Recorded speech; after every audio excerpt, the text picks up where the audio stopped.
자, 이번에 저희 인성 정보 살펴보도록 하겠습니다. 자, 인성 정보 같은 경우 최근 다소 안정적인 122평 라인 하단 잡고 턴어라운드하는 흐름을 보여줬고요. 이 바닥권이 약간 변형됐지만 쌍바닥을 다져 주면서 주가 올라왔습니다.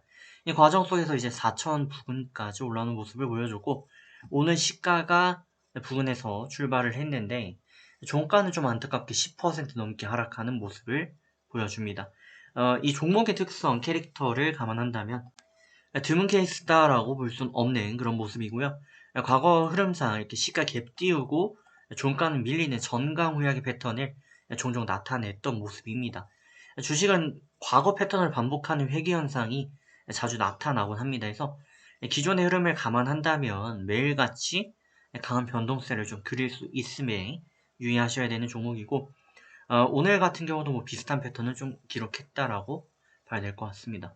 자, 관련해서 지금 어쨌든 뭐 라인은 유지가 되고 있지만 역삼각 라인을 기록하게 되면서 확장 패턴은 좀 보이는데, 과연 어떻게 대응을 해야 되는지 살펴봅니다. 이슈 먼저 보고 오겠습니다. 자, 간단하게 한번 살펴볼 텐데요. 일단 종목명 인성 정보입니다. 자, 인성 정보 같은 경우 일단 기업 소개 내용을 보시면은, 자, 네트워크 설계, 그리고 구축, UC, IP 컨택트 센터, 뭐 텔레포니, 스토리지 등등 내용이 나와 있습니다. 하지만 이 내용들은 좀 복잡하니 그냥 패스, 스킵해 주시면 좋을 것 같고, 시총은 1000억대 정도 기록하고 있으며, 현재 인성정보 같은 경우는 보시는 것처럼 현재 재택치료 관련주로 영향을 받고 있다라고 봐야 될 것 같습니다.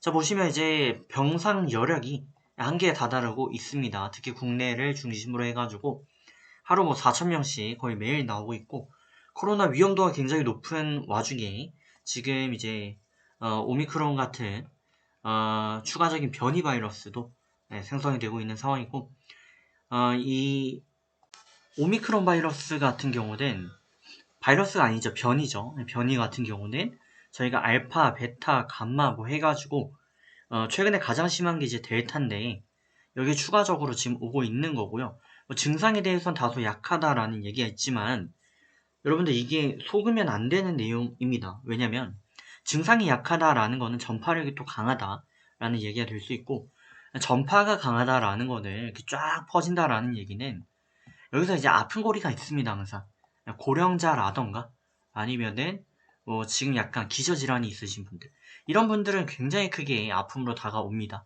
그렇게 되면 사망률이 훅 올라가는 수가 있어요.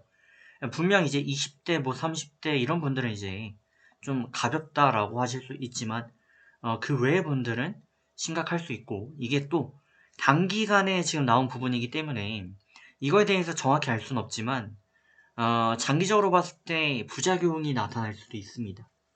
네, 그렇기 때문에 뭐 저희가 이런 거를 간소히 이렇게 좀 너무 간단하게 봐서는 안 된다라는 말씀 드립니다. 자, 추가적으로 제가 좀 더 무서운 말씀을 좀 드리게 되면은, 저희가 말하고 있는 이 오미크론 바이러스가 에이즈에서 이제 파생됐다라는 그런 의견도 같이 있죠.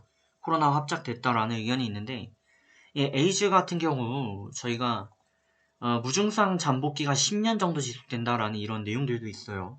그러면 저희가 이게 뭐 별거 아닌 것 같아 보이지만 나중에 가가지고 엄청 안 좋은 그런 결과를 초래할 수도 있기 때문에, 백신에 대해서 잘 아시는 분들이 기피하는 그 대표적인 이유 중 하나도 이런 부분입니다.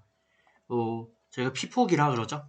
피폭 당하신 분들 역시 원전 같은 거 피폭 당하신 분들도 10년 후, 20년 후 그때 나타나는 케이스도 있기 때문에 저희가 가볍게 봐서는 안 됩니다. 자, 그럼 앞으로 어떻게 대응을 이어주면 좋을까요? 자, 일단 뭐 단기적인 관점에서 10분봉 대응을 했다면 62평 라인이 이탈 마감이 되었습니다. 그래서 매도 포인트는 지나갔다라고 보시면 되고, 지금 구간은 오히려 매수 포인트로 자리를 잡아주셔야 될 것 같고요. 그렇게 본다면 일본 기준 22평 잡아주시면 될 것 같아요. 네, 해서 이탈하지 않는다면 오히려 매수 찬스로 지금 저희가 대응이 가능하겠습니다. 일본은 좀 너무한 것 같고, 60분봉 122평 잡아주시면 되겠네요. 같은 말입니다. 같은 말인데, 일본보다는 60분봉 122평 잡아주시고, 이탈 마감하지 않으면 홀딩입니다. 이탈이 나와도 사실은 시간이 지남에 따라 다시 회복 마감 나올 수 있기 때문에 크게 저는 뭐 더 밀릴 구간이다라고 보진 않는데 하여간 그래서 좋은 결과 만들어 가시고 조만간 또 말씀 올리겠습니다.